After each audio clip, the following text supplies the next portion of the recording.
and welcome to another episode of People con dos grandes razones, versión, or also known as People with Pizzazz. Yes, that's the version in English and the global. Soon. Yeah, no, fuck yeah, I'm already global. I'll let you know my stats later. No, I meant the name, but it's okay. Oh, okay. Right. Anyway, yeah, I got somebody here, a little vocal here, which is good. And we're gonna be talking about very interesting things, which I'll introduce in a little while. But hey, don't forget to follow me in Spotify or YouTube and subscribe. Do clicky on the bell thing. And if not, follow me through Instagram and People con dos grandes razones. So ready? Buckle up, people. It's gonna get cool. This is the young version. Cruelty. Child cruelty. Yeah. Did you know what Maya said at the end of the episode? What did she say? Am I getting paid for this? Am I getting paid? No, for you're that? not. You're Right. getting exposure. There we go. That's what they tell me when I play too. They tell me the same thing. Well, today I brought a good friend. Yes, I know, and I'm not cradle stealing nobody. He's a friend of my children. Chill, people, chill. And he's overage, so it's all right. He's an adult. Legally okay. Just in case. So, yeah, just in case. I will put it here as a disclaimer. 18 plus. 18 plus, I'm yeah. above 18. It's okay. His name's Johan. And what I want to talk about today is, when a young person, same age, around, they're going to start their career, or not their career, their studies after high school.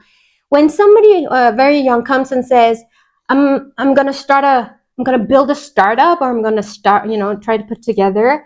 And adults are like, ooh, wow. No, they call it brave and visionary and risky, but in a good way, like, oh my God, he has the balls to do it. When a young person, same age, same shit, comes and says, I'm studying music, or I want to study music, all of a sudden the room goes like, híjole,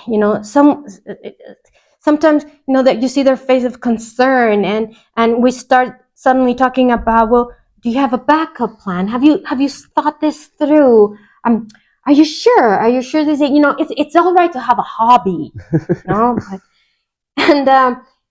but it's the same age, it's the same uncertainty, and same lack of warranty that one would be successful or not. Yep. But they're very different fucking reactions.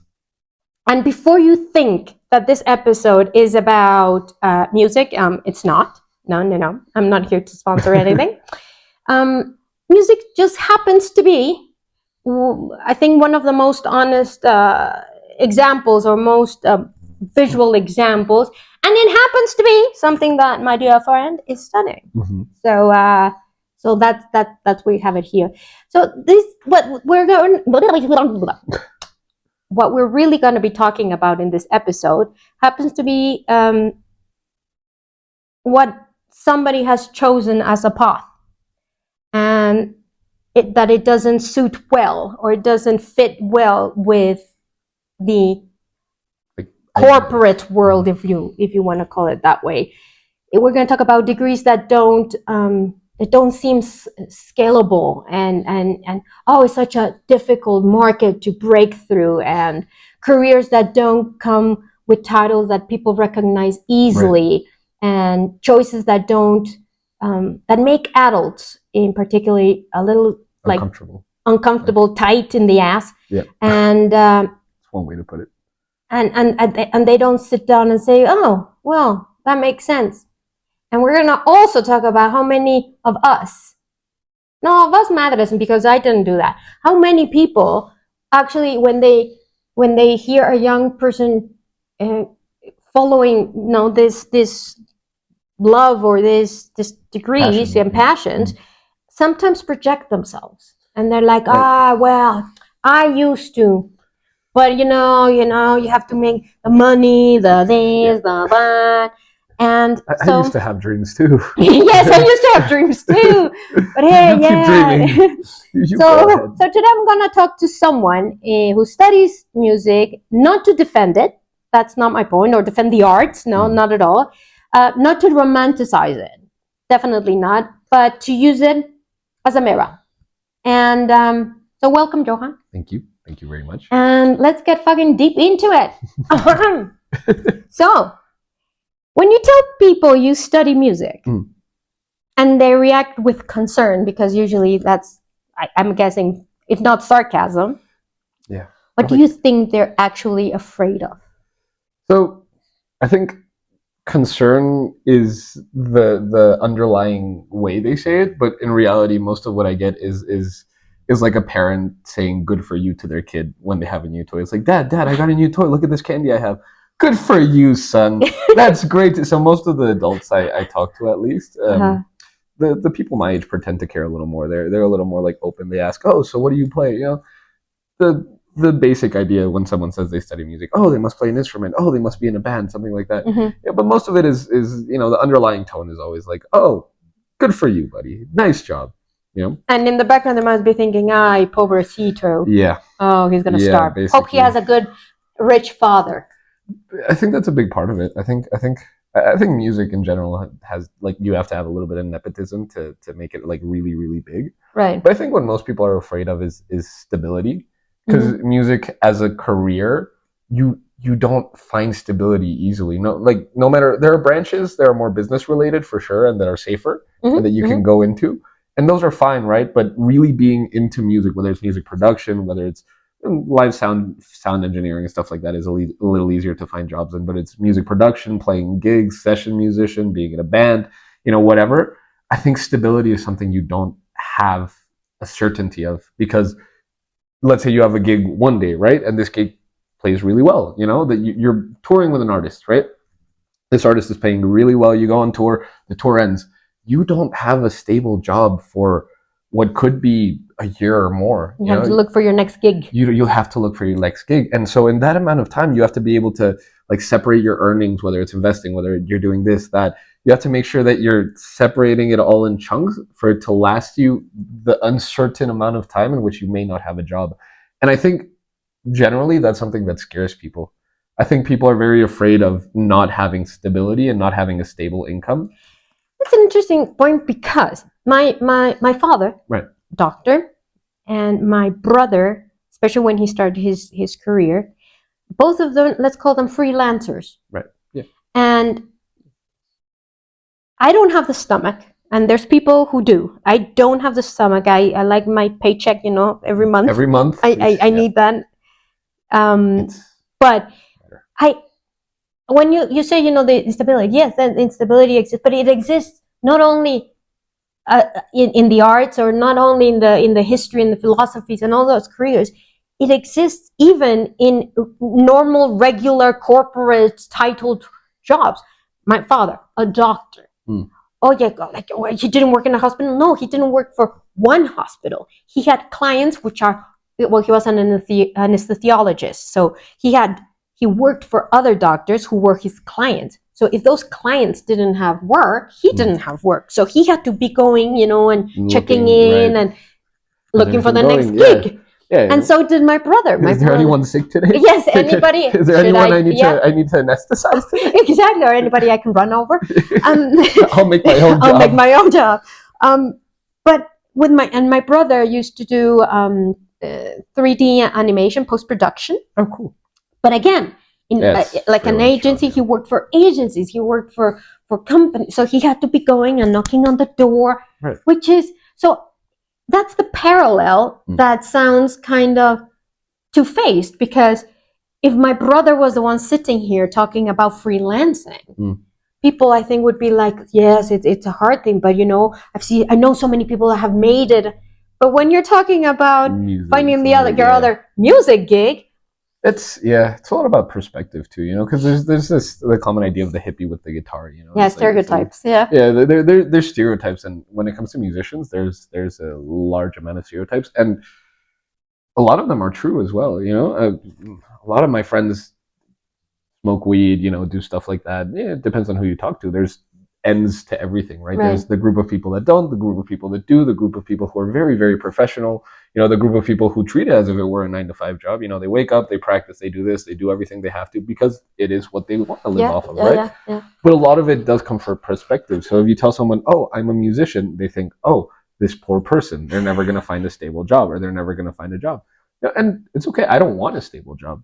It's not something I necessarily, because I've already made peace with the fact that it's going to be really hard to find a stable job doing what I like. A lot of musicians do find a stable job too. Whether it's working at a copyright. A lot of my friends work at La Sacam. Yesterday I was talking to a friend of mine who ended up working as doing overdubs and records audiobooks in a studio. Oh yeah. Right? Yeah. And she does work like a 9 to 5 job almost. So she wakes up, she goes to the studio, she records. So there are paths branching from music that can grant you these stable. But if you're looking to play, if you're looking to produce, it's freelance work. It's work that comes to you that occasionally. It's a project. Yeah, it's a project. And it requires a lot of time and effort too. I mean, it requires whether it's playing at a gig, you maybe getting paid with beers, but those beers entail hours of work, hours of learning it, hours of practice beforehand in your instrument to be good enough to be respected in the industry, right? Because it's very competitive, and now you're competing with AI too. It's horrible, but we'll go into that later. Yeah, I assume so. but yeah, no. So you have it's very competitive, but there's a lot of work that goes behind everything, everything. And I think that's what people miss. They see it as kind of like, oh, you're goofing off. It's not really a real job. You're not really doing anything serious, And I get the backup thing you said so much. It's like it's okay to have a backup plan. If you wanted to have a backup plan, that'd be good. You should always have a backup plan. Yeah, everybody should. Everybody should. And then they kind of switch it in their heads. So if you do say you have a backup plan, instead of music being A and the backup plan being B, in their heads they kind of. Yeah, my grandparents do that. This is a face. Yeah, exactly. You're in a face. No, the music can be your backup plan, and now the other one that should be that should be the main idea. We're warming up, people. It's gonna get good.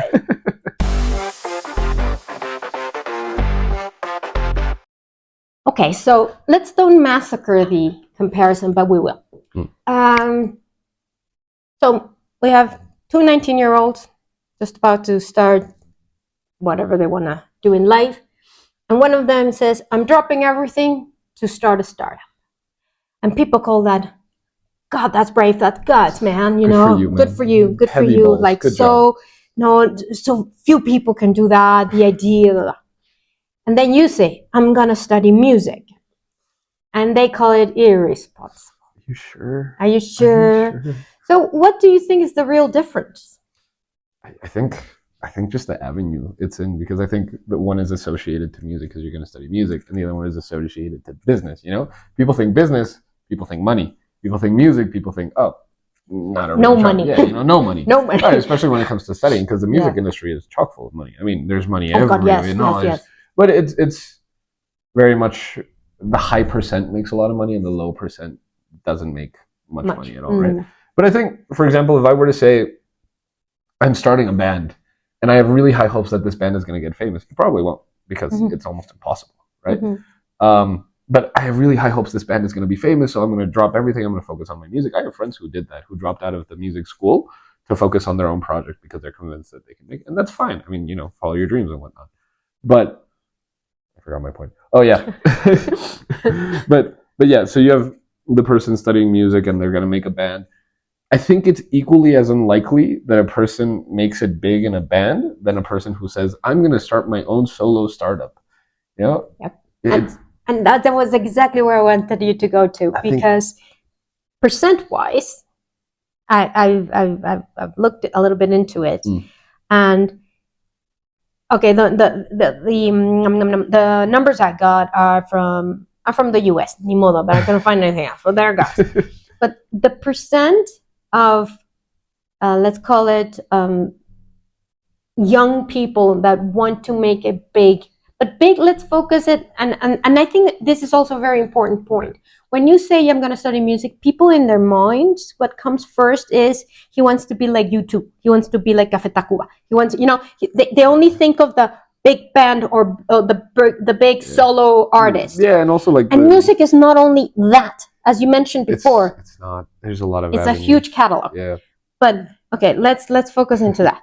So the percent of people who want to go and make it big and actually make it big in the US, it's only I think 1.8% of those who I mean, these are it's kind of hard to say if it's very accurate because you don't go around all the population saying, do you want to be a musician, do you want to?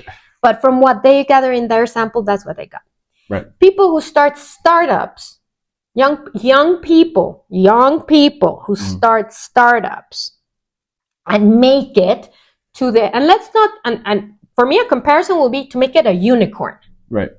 Because to make it big in the industry, as you do, that's a fucking unicorn.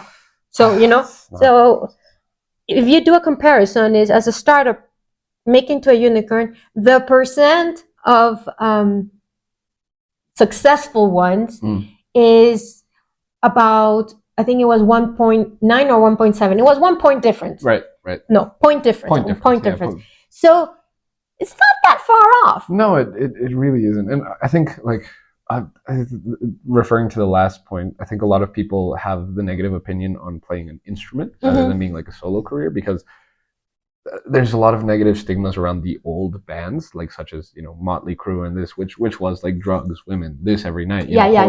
Horrible idea. And I think when people think you play an instrument, they think you play in a band. And if you play in a band, the goal is be into that. Is into that. That doesn't happen nowadays. There are no bands that like the rock star life in quote unquote. It was the 70s. It was the 80s. That's what's the thing. It's moved on. Like it's not. Everything evolves except the school system. Yeah. Like. Agree. But most things evolve, and that's one of them. I mean, nowadays. Look at the Grammys recently. They don't even broadcast the rock part of it. Back then, back in the 70s, it was the biggest thing ever, and now it's kind of like shunned to the side. So being a big band doesn't mean being a big band like that. It means making enough money to sustain yourself off of your own music. Do you think because when you make this reference to those bands and that's lifestyles. Right. Sorry to break it to many, but that was 50 years ago. Even 60. I mean, a lot of my friends still have that mentality. That's what I was going to ask. Do you get that same response? In my mind, I would have expected that response from a 50, 60-year-old. But do you get the same response from even younger people? No, I have friends who still think that's the case. Like I have friends who still have a band and still want to live the rock star lifestyle.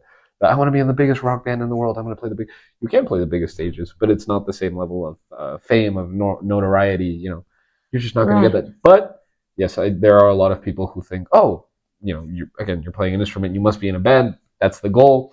That's horrible. And you can tell what goes on behind what they say because they try to hide it. Because you tell someone, I'm studying this, none of them are going to be like, wow, you're a moron. What is wrong with you? You're going to die. I mean, my grandparents. Yeah, but they have the confianza to tell you exactly. But most people. But most people will be like pobrecito. Kind of a thing. No, like as you say, like oh, great, good job. Yeah. Do you have a backup plan? Right. Because they really want. They're concerned. Yeah, they're concerned. Yeah, it's always a concern. So well, damn. Yeah. So no, you will figure it out at the end of this fucking podcast. What I'm trying to say, you'll take it. A few weeks ago, I did a podcast with my daughter, Maya, and as you know, she's studying maths. And one part of the podcast was talking about people's reaction when she says she's studying maths. Wow. And see, they're like, "Oh, you must be a genius." That's crazy. Yeah. And it's funny because I've tried it in many places now, just for fun. Right. And I get the same fucking reaction. It's kind of cool. I want to start recording it and make a little like vlog about it. I think it will be fun. Anyway. Hey. My daughter studies math. Ooh. Kind of like something I get in Instagram. Exactly. So, having that question asked to her, one of the things I did ask her was, have you ever wished your choice sounded more, in this case, more impressive to adults, even if it wasn't more true to you? So, like, did you like put it so what are you studying? I'm studying the engineering part of the sound waves that come out of the chords. Have you tried? Yeah. Or what's your reaction there? Have you ever thought about it, doing it more eloquent or something? Yeah, actually, yeah, You have. yeah. Uh, I study basically to perform my instrument. I study to be a session player, Okay. right? Um, my school offers three paths: engineering, what I'm studying, music production, right? Usually, I want to avoid the weird looks or the good The for you. pobrecitos. Exactly. So what I say, I study the one to play my instrument. It's the career really encompasses everything, so you get a little bit of everything. Because as a Right. musician, it's good to have every avenue to make money. But what I normally tell people is that I study music production because you get less looks that way. Playing your instrument, isn't seen as a way to make money. Yeah. Music Yeah. production, they understand it less, but they assume, oh, that sounds Yeah. that sounds better. He charges. He charges for that. Exactly. He moves stuff around. It's electronic. Oh. So normally to avoid the common questions of, oh, so what do you play? Like kind of just trying to make conversation, trying to be nice. I normally say I study music production. Yeah, because there's more money that way. And I do know how to do that because again, you should know every avenue as a musician. But no, my main focus is playing my instrument, for example. It is a little fucking annoying, don't you think? I know you are, as you said, even Jack, when I interviewed him, I asked him the same thing with a concept on the label of gaming. Right. And he said to me, the word gamer or gaming in the tech industry is also not frowned upon, No, but it's like, it's really bad. not the irresponsible ones, the immature ones in the group. Sorry, we always have one kind of thing. Yeah. And he was explaining, it's, as you said right now, but that's not what I learned. I didn't learn to play games. Right. But I wasn't playing in college. Exactly. Yeah. But I know how to code, and I know how to do UI, UX, and I know how to do web development and languages and blah, blah, blah, blah, blah, and all this. And people don't seem to see it that way because they're labeled. Yeah, and that's exactly the thing. Again, it's as I was telling you before. I play my instrument, so they think, oh, you got to be in a band. But you tell them you're a producer, that they don't think the band part. They skip that entirely. And being in a band is hard to make money in, and that's true. That's not a lie. That's a real stereotype. It's almost impossible, and that's okay. But there are other ways to make money by playing your instrument, and that's also good. But there's not that stigma kind of attached to the music producer, and even less to the engineer part. You tell someone, I'm an audio engineer. They hear the word engineer. Yeah. And it's like, oh, okay, he thinks, oh, that's good. He actually, okay, he has a good degree. He has a brain. Good job. He might make money. Yeah, exactly. Yeah, well, so you kind of sometimes want to just skip to the other one, to avoid the person getting these ideas of. I asked Jack, and I said, hey, why don't you take off the word game in your degree, in your CV, not in the degree. You can't take it in the degree, on the CV.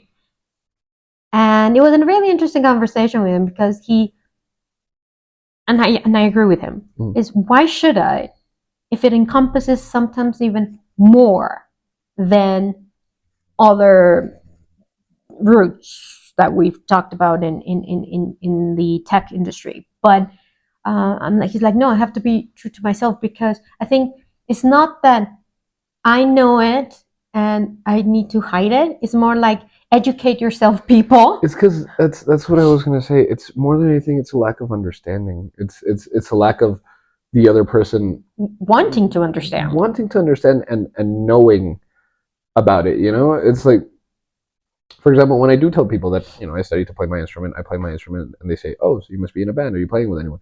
I go out of my way to tell them, no. I mean, yes, I could be, but normally what I do is I play with whoever will pay me for their own projects. Whoever needs me to play with them, okay, they'll pay me, and I'll learn all their stuff, and I'll play with them, and that's a really real avenue. You have solo projects, really big solo projects, say Taylor Swift or no, that was insane, but like regular big solo projects for solo artists. Well, they need session musicians, right? And they pay their session musicians, so that's the goal. Have one of them call you, be good at your instrument, of course. Have one of them call you, and that's a job path.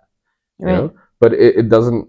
You have to let them know because sometimes there's no way for them to know because there's ideas, there's stereotypes, and that's all they have. That's all the knowledge they have, right? So it does come from a lack of understanding, and that's not necessarily their fault. So it's okay to also kind of let them know, it's not that bad. There's more jobs than what you think there are. If I had to give an advice to you people, is when you bump into people who have degrees that you don't understand, put a little bit of effort trying to ask questions that will educate you before you pass judgment and go and tell them pobrecitos, you're fucked. So, put the effort. You're not the smartest guy in the room, so, do your work.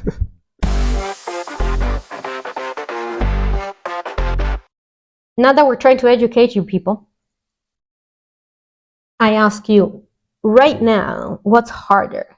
To actually work of studying music, and concentrate on that, or constantly having to justify your choice to people who don't have skin in the game, which I presume is like 95% of the people you talk to. So what has become, if you have to put it, more of your time, your concentration, and your work?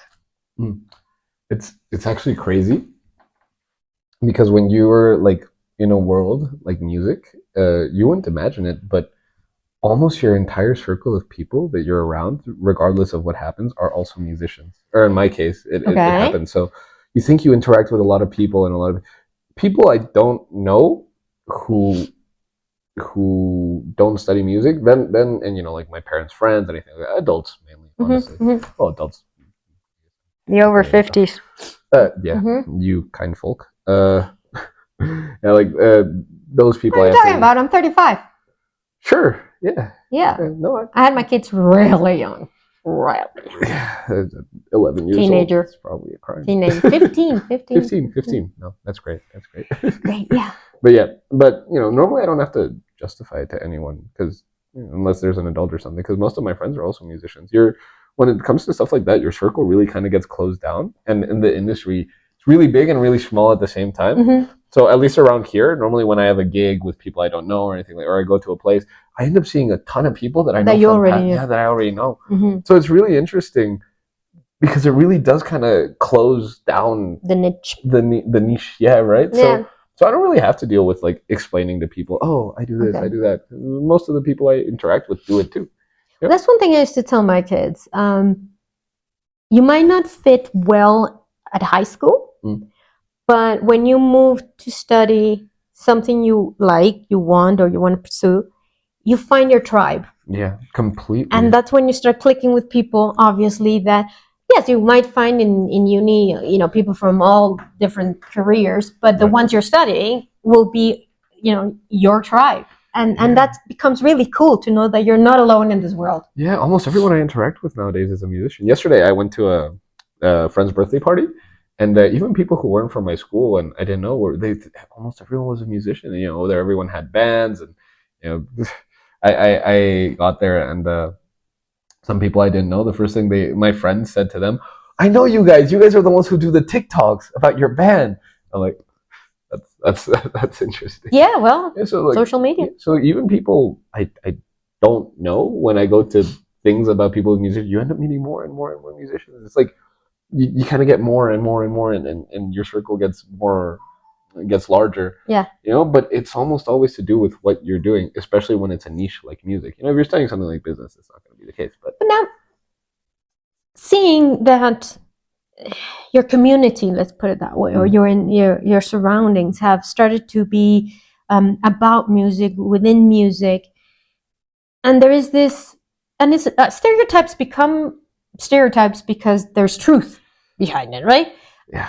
Obviously not accurate in 100% of the time, but there is a trend and that's why it came up to be. And it is true that painters, musicians, sculptors, philosophers, historians, writers, that kind of, and they call it in universities is social science, it's the arts. It's the arts, socials or arts. It is true that only the few end up, breaking the mold and having those success stories. Right. It was and I'm quoting this big time, is it was easier in the past because there wasn't so much competition and so many eh, ways of making it big, Yeah. and you brought the topic of AI, artificial intelligence. That was my point. What has happened, and where was it now? What was my point? Hold on here. I'm just rambling around here. Yeah, what were we talking? You were talking about, yeah. Okay, so your community. I didn't remember I'm back. either. I'm back. I'm here. So it does. Have you seen or you perceive or heard, more than perceive, heard, a change into that stereotype now that you hear about the engineer this or the production that? Like, do you feel that it's easier to do be successful, whatever you want to define it as, in the music or in the arts than it used to be? No, I think it's harder. You think it's hard? Especially with the use of AI. I mean, I had a class on Friday, which was 2 days ago. Yeah, 2 days ago. Yeah. Yes, it was 2. Yeah. So I had a class in my teacher arrangement class, right? And how you arrange music, literally. Yeah. So. And my teacher brought up the thing of AI. He pulled up a website, a really quick website, and made a song in 4 minutes. And he was very clear. This is not to scare you. This is to make sure that you guys understand that you have to be good at what you do, because you're no longer competing with other talented people. You're competing with AI as well. And AI just made a song in 4 minutes with perfect master quality, what would take you guys a week in 4 minutes. Right. So you have to be good at what you do if you expect to get a job. So it's a lot harder. And now I'm gonna use that example in corporate worlds, right, and all that stuff. It's the same fear that has evolved. The fear of they're going to take my job away. Right. And I insist that AI is going to be a tool. It should be a tool. And I had this conversation. It was a very interesting conversation between my son and my brother. Right. My brother is in data analysis, and he's also he's very creative. Cool. And we were talking about a tool that he wants to bring forward, which is very interesting. The reason and the purpose, I think, is very, very noble, which is trying to help people who read a lot and really like constantly having new books and trying to listen to recommendations here and there. So you tell the app the genre you like and the type of style, etc., and it produces a novel based on your likes. You can put in the author, so it comes up with a new story.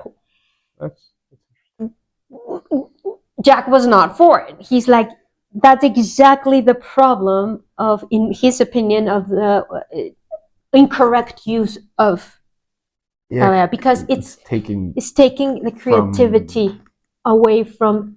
It's taking the human part. It's taking it away. It's taking away the human part, and it's taking away jobs too. And in music, and in art, and in sculptures, and in images, and in everything that they can think of, I still believe that it will never be taken away completely from people. However, it is scary to see how far the La Liga se estira.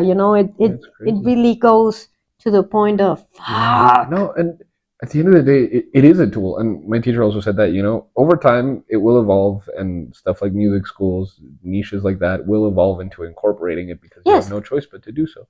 But in general, it's also knowing how to use it as a tool, right? Because one of my teachers also, so for production this time, a teacher I had, he would use AI to make a master, which is like the last thing you do before the song is finished, in post-production.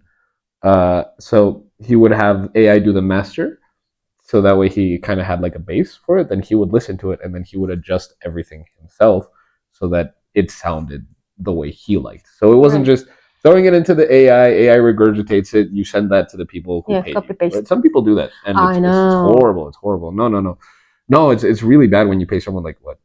Whatever, thousands, millions, whatever I was it gonna is. say 100, but if you're paying good producers, normally it's more expensive than that. But you're paying someone a Yeah. solid sum of money, and they're just spitting into AI, giving it back to you, and you know it's so obviously AI, and they did nothing. Yeah.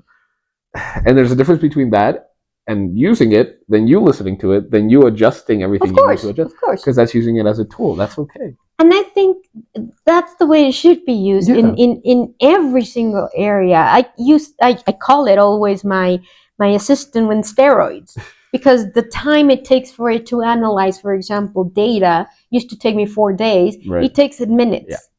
For me, that's what I need. I just need the data, I need the info, and then I have the know-how on how to use the data and how to fix it. One of my friends calls it the end of free thinking. Whenever it's like, oh, let's ask ChatGPT, he just goes, the end of free thinking. And he's not partly wrong. He's not right. wrong. Yeah. Although, okay, many adults use the ChatGPT as a nicer version of asking Google. It's because that's the because and I think the commoner will use ChatGPT more for that than anything else. Yeah. It's rare for me to find somebody who's like, I created an app and it coded and now I'm selling it, and those are not that many. No, people use it as Google, and it's more of a nicer Google because it interacts with you nicely. Yeah. No. When we did the thing about the song in my class, after he finished the song, it was like, wow, that's crazy. But you just used like 20,000 gallons of water as a joke to my teacher. Yes, like, that's another nice way of hitting where it hurts. Of hating it, yeah. It's interesting. So there you go. Damn.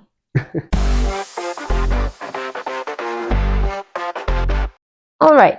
So I'm gonna play the bad omen here in my next question. But if in 10 years' time you're not famous, you're not rich, you're not a success story that could be put in Instagram or quote in LinkedIn, would this decision still make sense to you? And I know you're trying to think of how, well, like, of course I would say I did it my way. What do you think would be your response there? So I think, the other day I was talking with Mr. Worthington, your husband. I.e.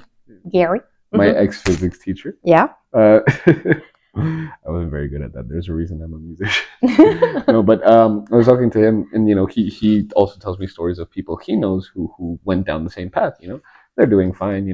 He told me about one student that went to Harvard to study music. Oh, God, yeah. Yeah, and now he's not doing anything glamorous. He's not doing anything luxurious, but he's fine. And I would like to be that. I would like to be the person. Oh, I know this person. They study music. I don't need to be rich. And I've been very open about this with, for example, my parents. Like, I don't need a big house to be happy. I will be completely fine living in an apartment and with a dog. That'll make me more than happy enough. And I'd rather live in a small apartment with just, my dog or something that I like, basic necessities, enough to eat out once a week, than work a 9-to-5 job in where I'm absolutely miserable, but with a huge house and a lot of stuff. No, I'd rather live off of something I love. And this is something I heard a lot of people when making my decision to study music. I wanted to study biology, marine biology or genetics, right? And when it came to marine biology, I thought about it and I was like, do I not want to make money following my interests or following my passions? Like, no, I'll not make money following my passion, but when it comes to things like that, I can't see myself living without music. Right. I can't see myself prioritizing something that isn't that. So why would I go down a path that isn't that just because I feel like I need a better lifestyle? I think a good lifestyle is a lifestyle that makes me happy. And if I'm happy living in a small apartment off of music, then that's what makes me happy. And I'm completely okay with that. I don't need to be a success story. I don't, The last 2 podcasts that I've done, I've touched upon, in one of them, I've touched upon what happens or what I've seen when people do the right thing. They study the right career, and they they go into the right company and they get promoted and they get the right job and they go to that level and they're up there and they're being successful and they're leaders and recognized. Right. And they feel fucking miserable. Yeah. And that's because we've established that that's success. Right? Historically speaking. It's a societal thing. Yeah, for sure. In my other podcast, the last one, I talked about now the companies. The companies have created the formula of success and only reward that path successfully. So if you say, here at this level, hey, I'm happy being a supervisor. I'm fucking excellent at what I do. I get paid barely. No touchy, leave me alone. People are like, ay, que mediocre. Oh my God. Isn't that too much of he's in a comfort zone. And no, let's promote him. Let's push him to his, like leave him alone. No touchy. Yeah. And one thing I said in both episodes, and you just said it, was when my kids came to me and say, I wanted to study these or blah, blah, I didn't know if they were going to be millionaires or if there was going to be the Nobel Prize recipient. A vacation to Paris every year. Yeah. Exactly. What I even touched that topic with Jack in the podcast was we need to learn as parents, I think. And yes, I'm stepping on things that I shouldn't, but I think as parents, for me, the most successful, the most rewarding thing is that my children are happy. So when I ask them, what do you want to be? I love it when my daughter was 5 and I used to ask her, Maya, what are you going to be when you grow up? And she's like, happy. I'm like, that's fucking perfect, darling. Maya response to that. That's fucking perfect. And I don't know what that encompasses. And if that encompasses, hey, not everybody will be a CEO. Not everybody's going to be a director. Not everybody's going to own a startup. Not everybody's going to break a record. Not everybody's going to win a Nobel Prize. No. They're very selected by whatever reasons that they end up where they end up. Right. But that's what made them happy, I think, I hope. But nowadays, and that's something it's very admirable, and more people at different ages are starting to take it is, what makes me happy. Right. And kudos to you. Right. If that's what you... Thank you. And it's what you were saying about paths. Like people think there are determined paths. College has to be a path. College doesn't even have to be a path. I mean, right now, you don't have to. But people frown upon you if you drop out of college, drop out of high school, or decide not to do one of those things. Wow, you're gonna go nowhere in life. It's this idea of having paths. Hell, in music school, for something like music, no one's ever gonna ask you for the paper. No one's ever gonna ask you, let me see your degree. Let me your essay. Sure. I am there because there's a lot of stuff I don't know about what I want to do, and I genuinely want to learn about it. I have friends who are talented enough who honestly don't even need to take the classes. They're just there because they want to make contacts and they want to meet people in the industry or future people in the industry, right? They don't really need to take the classes because they don't need the paper. It's nice to have, sure, but they're good enough at everything they do that, one of my friends is a bassist. He has no issue with a class called ear training, harmony. I'm really behind on that. Well, I'm not behind.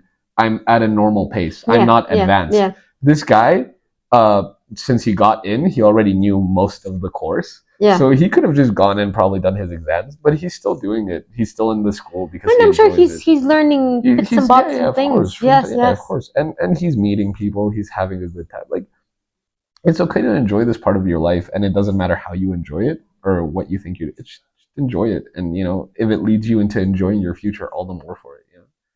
Yesterday, my father's visiting, and he's 75. Yesterday, his friends came over. We had a kiddies party, and it was like being in a retirement home here because I had a whole bunch of old people there. And one thing that was really interesting was what they talked about, and they keep on saying, if I would have known, studying, they're all doctors, so they're like, 5 years of this and 3+ years of that, and then the residency, and then the this, and then to end up así, to end up like that. If I would have known, I would have done. And it was I thought it was funny at the beginning, but then I was like, fuck, Like you know. imagine regretting your whole life. And they didn't regret it. What they were saying is that back then it was the right thing to do. It was Right. the right path to follow, and they did it because they liked it. They, well, maybe some of them didn't. They don't, the ones here, they liked it. They really wanted to. What they were talking about is how things have changed in the world, that the amount of effort that you put into it, the amount of time, what you take out. And I mean, for those who are in other countries, in Latin America, being a doctor pays well, but not like it does In the US. in Europe or Yeah, in yeah. North America. So they were like, if I would have known, I think I would have. I think I would have reconsidered maybe if I wanted to do it or not. It's not that they've regretted. It was more looking at the success as defined historically, which is money, right? Yeah, And it was quite interesting. And also, I was telling them that you were talking about if you do not have the degree, if you do not have the paper, but now more and more, my father was giving that example. Trades in first world countries are fucking well paid. yeah.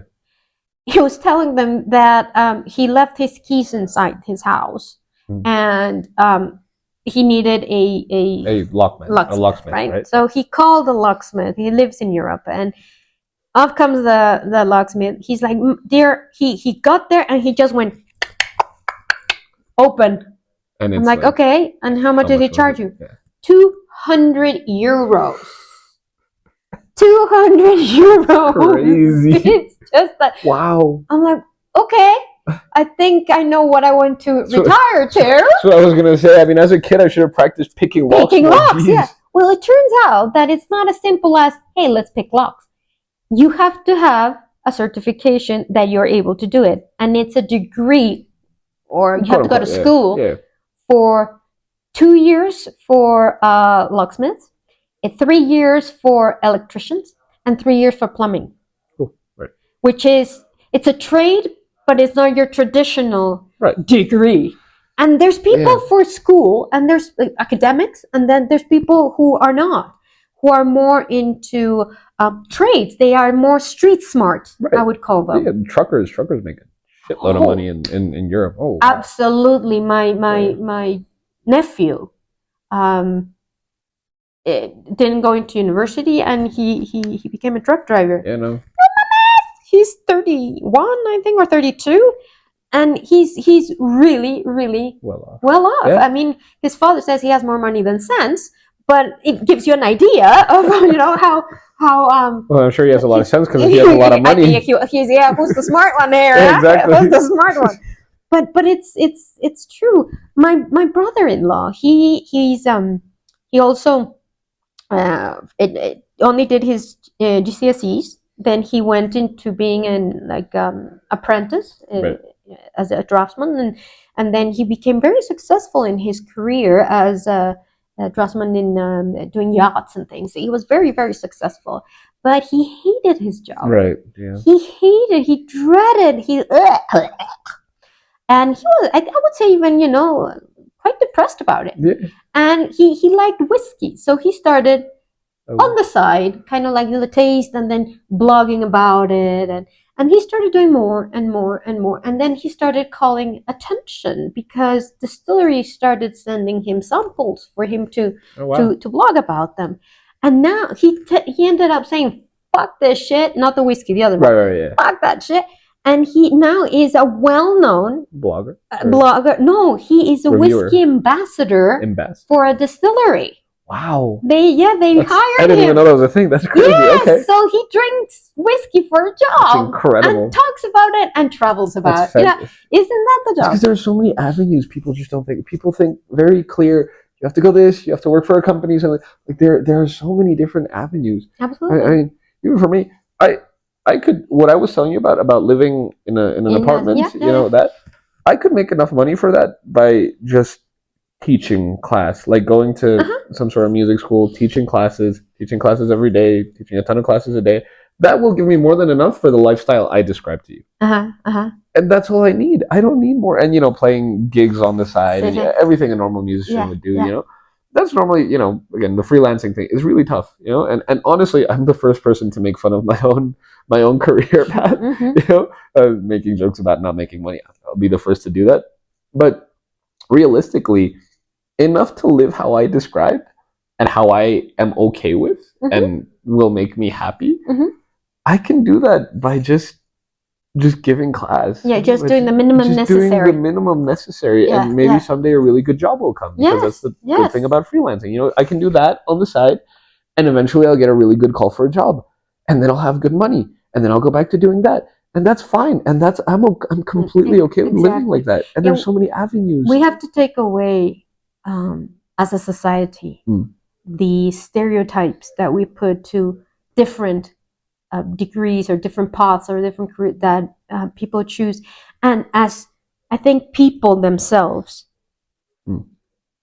when they were young, I'm sure a lot of them, I don't know the percent, but a lot of them had a, let's call it a dream, a passion, or a vision. Right. And for some reason, they didn't follow it. And some of them it's self-imposed.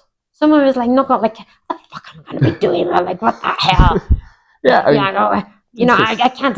But then again, I can't live off of this. Exactly. Like, I love it, but No, I'm gonna starve. Yeah, exactly. And I know that one I hear a lot. The starving one. It's like, yeah, no. There are ways to do it. And as my brother-in-law and as many others who have changed careers in their life later on in their life, it doesn't have to be a choice when you're 18, because I think honestly you're too young to decide what you want to do in life at 18. Some people have it very clear, but you don't have to, and it's okay. And that's I tell this to Jack and Maya, whatever you study now, it might not be what you end up actually doing in life. It might have nothing to do with it. Yes, maybe have nothing to do with it. The examples I gave them was I knew people where I worked in my first job. There were people in the sales and purchases who were dentists, landscape designers, biologists. That have nothing to do with the corporate world, but it doesn't matter if it fulfills your needs, if it makes you happy, if you can wake up every fucking day saying, yeah, I'm a morning person, but you're like, I'm gonna go to work. I have to go to work, but I'll be there. It's okay. And once you're there, you're really enjoying it. Yeah. That's it, man. That's the key. That's the key. Yep. So I think as kind of wrapping this up a little, is it's more about learning our educating ourselves when it comes to those degrees that we do not understand, or those paths, not degrees, to those paths we don't understand, instead of questioning and putting and projecting our own prejudice and our own opinion. It's more to listen to them. Sometimes people with the weirdest paths make fucking more money than you, who is the CEO of blah, blah, blah. And that's when we start saying, like, how the hell, like, how come? So it's a web, old web idea, and society change that we have to definitely push. For sure. Okay, to wrap it up a little, if we treated entrepreneurs the way we treat young musicians, this constant doubt and warning and are you sure, how many startups do you think would ever exist? I think there'd be a lot fewer. I think genuinely there'd be a lot fewer. That's a really good question. I think the perspective would change, because that would also mean that societal perspective as a whole changes, and that dictates the root cause. So much. I guarantee you that there are so many people who are scared of doing so much because of how they're going to be viewed by others, because of how they're going to be viewed by, people, by their parents, by this, by that. I'm afraid you're not going to be making any money. And that definitely changes what people are willing and what people aren't willing to do. I think the way we treat quote unquote young entrepreneurs, especially, for example, if you go on Instagram, the amount of ads I get that are like, so you're telling me you're 20 and you're not rich yet? You don't even have a company? What are you doing with your life? Start now. Pay for this course and I'll tell you everything I did to have these 3 hot young women in my house, these 4 Bugattis and these 2 big pools. I'll tell you everything I did to have that by the age of 25. You just pay for my course here. The amount of times I see that. So it's so incredibly glorified. Yeah. And so incredibly like glamorized of you can start your startup now at the age of 20 and you can be rich by 25. And people are so in love with the concept. No. They're so in love with the lifestyle of being rich. Yeah. With the concept. They see that, their eyes kind of go sparkly, and it's like, yes. I'm going to do that. I want to do that. I'm going to be rich. I'm going to start my own company. It doesn't happen. It's not easy to make happen. No. Like some of these teach you how to invest, and that's good.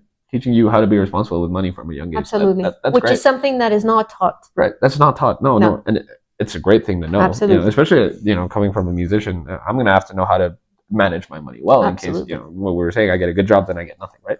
Mm-hmm. But it's so incredibly glamorized, the whole being an entrepreneur, being rich by this age, especially the age thing, because now they're also putting the fear in you. If you're not successful by this age, then you're a failure. Look at what this dude did by that age. You're horrible. You haven't done that. What are you doing with your life? Yes. Yeah. It is incredible how social media has such a positive or a really negative influence on our perceptions of success, of happiness, of all those items. There's this. It's like, how do you call it? Not an anecdote. A fabula, a fable. Yeah. Now I don't know it perfectly, but there was this hole, and this frog fell into this hole, and the frogs around it, outside, started shouting at it, like, because the little frog was trying to jump to get out and couldn't, right? No, they couldn't reach. The poor frog. And everybody was like, "No, forget it. No, you're gonna die. Don't worry. Stop trying.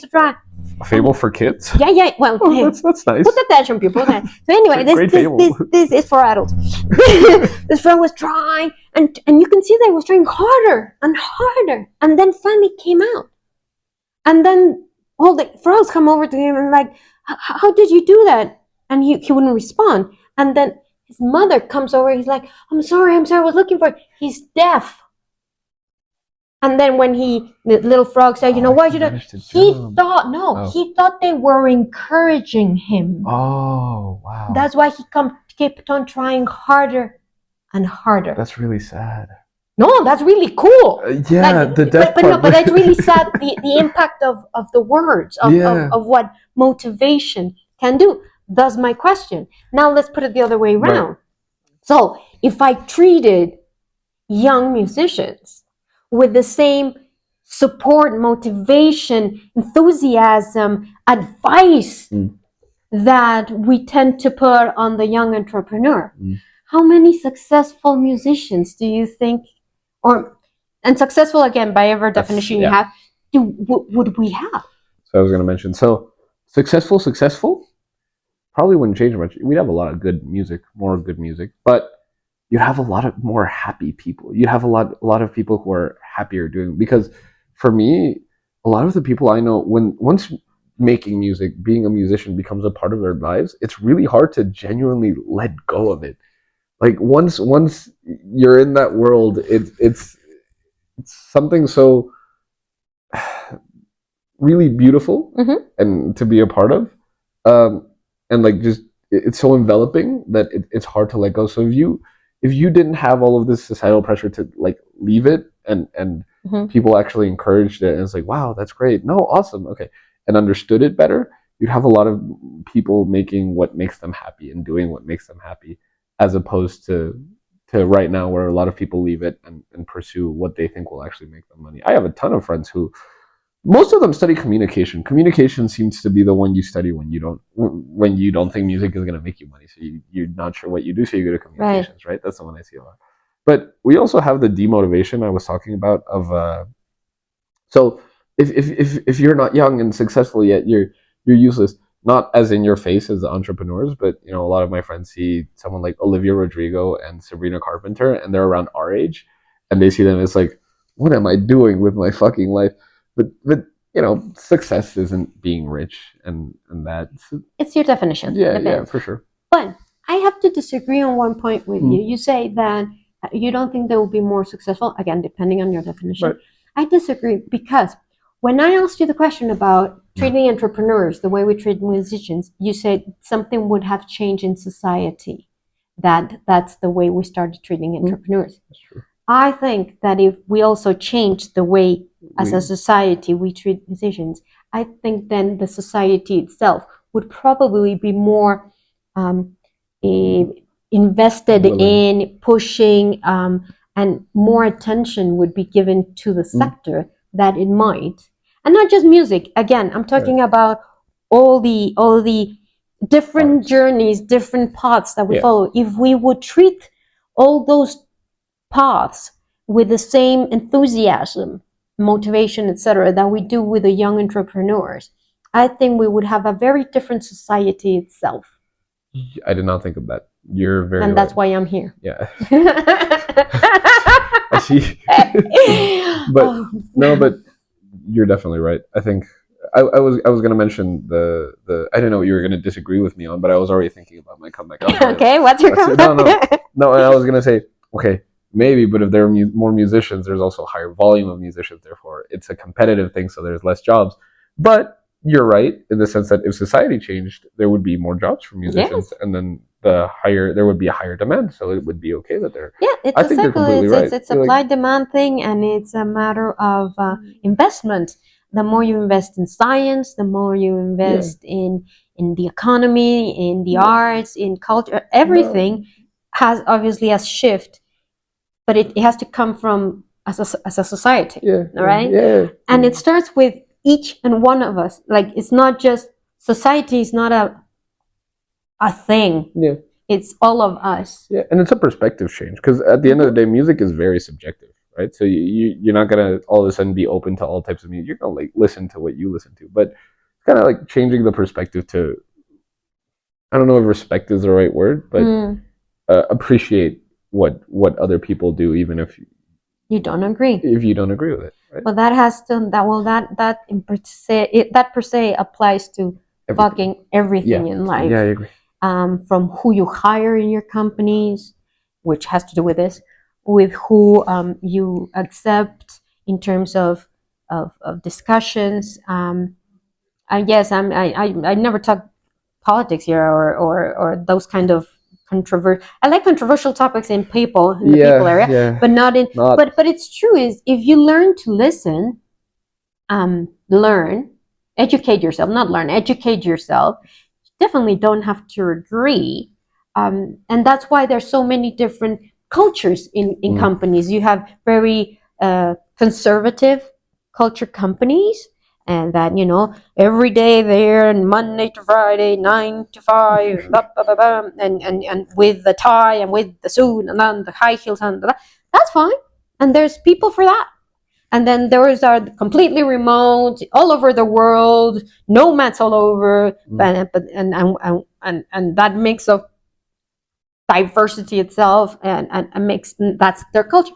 So you may have as extreme as you want and everything in the middle, but as long as you respect it, and you don't have to accept it. If you are not gay, you don't have to be gay in order to accept that there's gay people. And respect it. Yeah. I suppose that it doesn't really affect you. Exactly, anyway. Unless you make it. Exactly. If you make it your problem. Exactly. Oh wow. Wait, that's your fucking problem. Exactly. But that's your problem. Exactly. Why am I? Why would I care? Exactly. If you're against me studying music, okay. That's your problem. Yeah, bad for you. I love it. Yeah, I'm gonna be happy. I'm happy right now. But it's and then I think that's the bottom line. And that's what I wanted to bring here is a lot of people I think still project themselves in what I would have liked to, and I envy that bit of. But I didn't do it. I didn't make it, and I know it's hard, and therefore you shouldn't because I want the best for you. Right. Yeah. While we don't sit down and understand for 1 minute what other things one has evolved, because things have evolved, and it's not the same with AI and with technology and with everything that is in it's not the same as when we were younger, and it's not the same in the way the market has evolved and the way the industries and corporations, and again choices in in life. So I yeah, want to you want to touch on that quickly. You Okay. said, I have friends whose parents didn't let them study music. Mhm. It's because, quote unquote, they want what's best for them, right? But what's best for them isn't from the child's perspective, it's what's best for the parent. What the parent thinks is best for them. My parents have always been, I'm very fortunate in that sense. My parents have always been, as long as you're happy, I don't care what you do, right? I mean, yeah, no. Well, no. They also say we just need one successful child. They have two. One studied theater, the other one studying music. So that's looking tough. That doesn't mean it can be, but again, it's a matter of definition of success. No, exactly. No. But success stems from the person themselves. And when parents push what their idea of success is and what they think is best for the child, it's really tough for the kid, for whoever wants to study what they want to study. Problem is, Don't I think push it on them. I think it's when parents say, "I want what's best for you," they're saying it, one, from what their experiences have been, two, from the world that they know Right. is right now, three, because yes, you still have experience to go through, and we want to like give you the shortcuts, but we are also projecting Right. our insecurities, maybe our own dreams that we didn't fulfill, our prejudice. So it's a nice little package. Right. We're definitely putting in the best that we have to give, but we're also putting, unfortunately, some of not our best influence. So I wouldn't say necessarily like, leave them, parents leave them, no, but it's more of, I think it's putting on the table what we know, and then you put on the table what you know, and then you having to take the decision. Yeah. And we will support. However, I'm not going to be your payroll. I'm not going to be supporting you forever. Yeah, exactly. And but, that's the important part. But the whole, the one I hear a lot is if you study that, I'm not paying for your education. I'm not paying for that one's crazy. That's not I hear that, and that one's really like, that's not cool. Like, at least pay for that. I mean, if you're afraid they're not going to make money, then that's their problem afterwards. But at least give me that you were going to give me anyway. Exactly, you were going to give me that anyway when it was something you were for. When I was in university and my brother caught up with me to start his degree, he was studying back then computer science, and after one semester in computer science, he said, I don't like this. I want to study, and it was this in the 90s, so it was just starting the concept of 3D animation. So he wanted to study that. Oh, cool. And there was a school that was focused on that in where we were in Canada. So he needed to tell my dad that he was going to drop out of uni and he was going to go into this college school thing. And he didn't know how to do it, and so I jumped in, and I jumped in because my dad had told me this once when I said to him, "What should I study?" Because I was yes, Daddy, whatever, what do you want? Oh, I need A's. Oh, I would get all A's. Oh, I need, and I would do it. No, I was very like the goody girl. Right. And he said, when I asked him, what should I study? And he's like, I don't know. What do you want to study? And I'm like, I don't know. That's why I'm asking you. He's like, study something that you will wake up every day and love to do it. Right. That will give you to eat. Just bare minimum. Yeah, it will give you to eat. And if possible, you love. Right. However, whatever it is, be the best. Right. If you're going to be a nun, be the first Pope woman. I was like, I like that. I like that. So with that in mind, when I picked up the phone to tell my dad that my brother was dropping out, he said to me, "No, it's not possible." And I'm like, Papa, you said that he needed to be the best at what he was going to be. He will be the best at this. He hated the other one. And he was like, be the best. Shit, using my own words against me. And my brother was one of the first 3D animators in Mexico. Awesome. And he was a point of, obviously now there's like to throw, like rice in the air. Yeah, but CGI. He was, and he became well known and one of the best in those times. Then he evolved to other stuff, but he did, and that's it. That's pretty much it. That's awesome. Yeah, because when you enjoy something, you'll be good at it. When you do something you're passionate about, it's not work. It They really pay isn't. you to do your passion. Pretty much, and that's incredible. That It's an is incredible incredible. feeling. It is. Even It if I is. don't get paid that much, it's an incredible feeling. I'm happy with that. I'm happy because Yeah. I do what I love and I get paid pretty okay. Let's keep it at that.